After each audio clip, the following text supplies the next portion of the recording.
Hello friends, welcome to another video by Stock Market Education. In this video, we will see how we can avoid common mistakes in the stock market.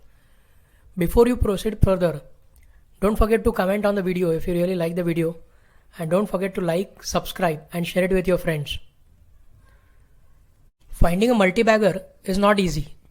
So it is better we start investing in the common stocks first.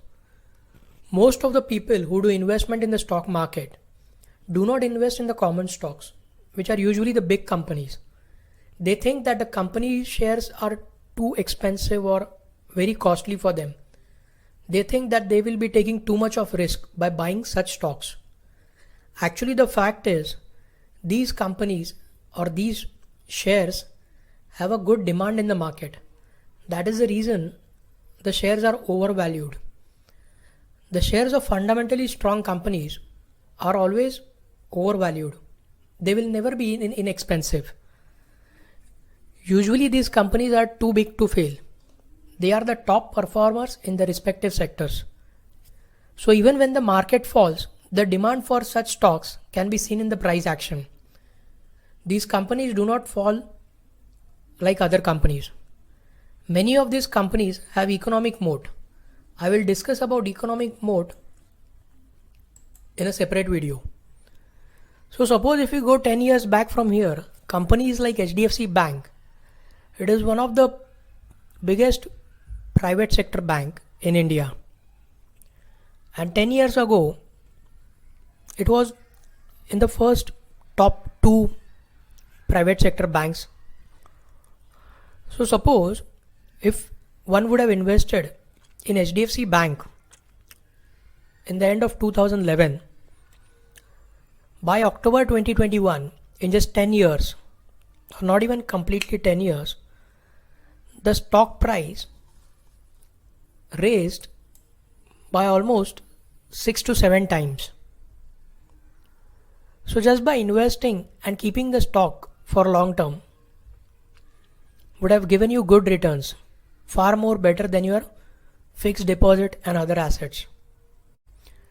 Similarly, if you'll see the stock price of Apple in 2011 December and by October 2021, the stock has grown by almost 10 to 12 times.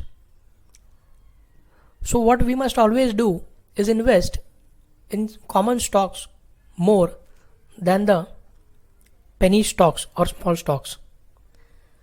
Then the next thing which I would like to highlight is you better keep logical targets. Whenever you invest in a stock, do not expect it to outperform as soon as you invest.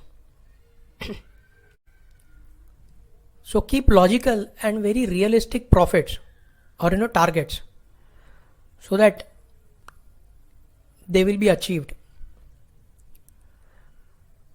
The next point is, usually what people do is blindly follow the crowd.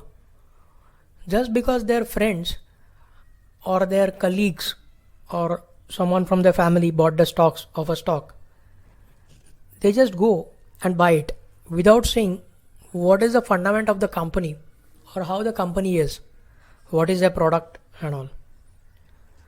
So do not blindly follow the market.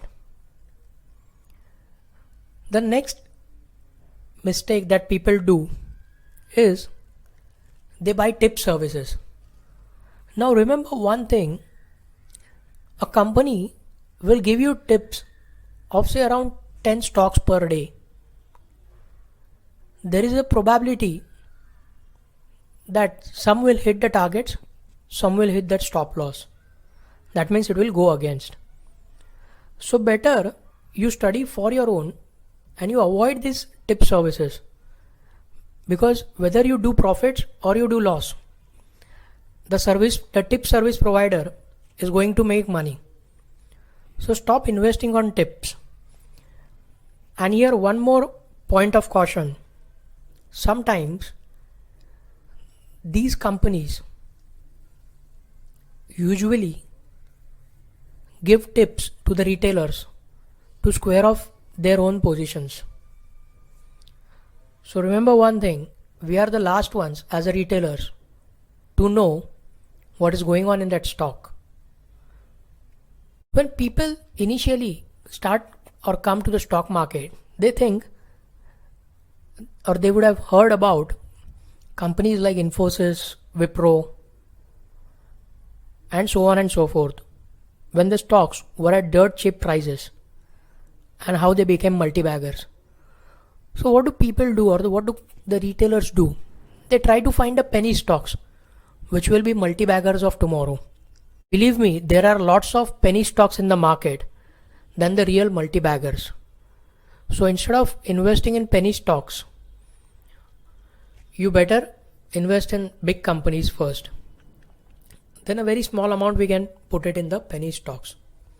So do not invest too much in penny stocks, because if you'll put all your money in penny stocks and if the market crashes, these are the first ones which are going to get hurted the most. So it is better you keep a very limited exposure to penny stocks. Then you get some proper studies and skills. And believe me, the stock market knowledge is easy to understand. It is not that difficult. There are lots of books, online materials, and you can also take some professional trainings to get yourself mastery over the stock market or the technical analysis. So you focus on getting enough knowledge and skills. Now, what is another mistake? What most of the people or most of the retailers do is they put all their money in one stock. And then what happens if the price of that stock goes against their trade? Then they incur losses, huge losses, right? So we will avoid to do such mistakes. So what to do? We will keep our investments diversified. Now imagine you have, say, 1 lakh rupees and you want to invest in the market.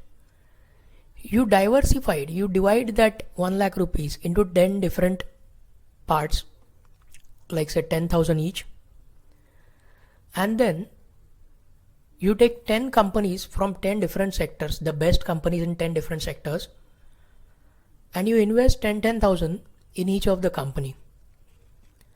Then what will happen?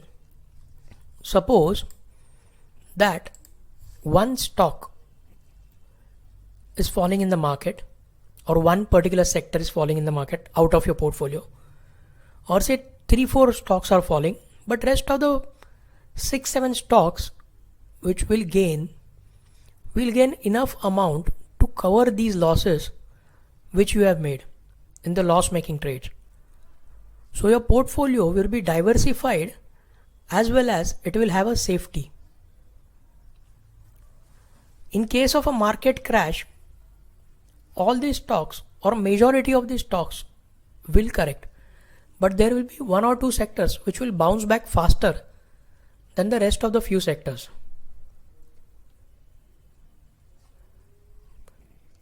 Now there is another mistake which people do, is they buy at a higher price.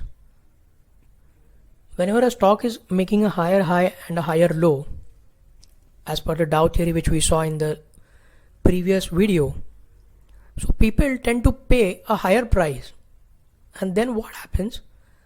Then when the market corrects or the stock corrects, it falls drastically, or it hits the stop loss of the investor or the retailer. So it is better you try to pay less for a stock. So what is it that you will have to do? You will have to wait for a correction for the stock to reach near its stop loss. So now after the correction happens, when the stock again starts its uptrend, your entry will be very near to your stop loss. So here your risk will be minimum, and eventually this will maximize your reward. Now what happens whenever the trade or the stock goes in your direction? You just have to sit calm and quiet. You just have to enjoy the ride. Do not panic. Sometimes what happens, people see the stocks rising, and even when a small correction comes, they square off their position, thinking that the trend will change. But what happens when you exit? You book a small profit, you exit from that position, then again the stock goes in your direction. So do not panic. Keep your stop loss and trailing stop loss in place. Now do take your stop loss. Whenever you enter a trade, before entering a trade, you must be aware of your stop loss. When your money is not invested in the market, your mind is at peace, and you can decide or you can see a clear stop loss. So before entering a trade, you must see your stop loss and take a risk accordingly. And once you take the trade, and if the price comes and hits your stop loss, it is better you exit, because there is a very high probability that the stock will fall down further.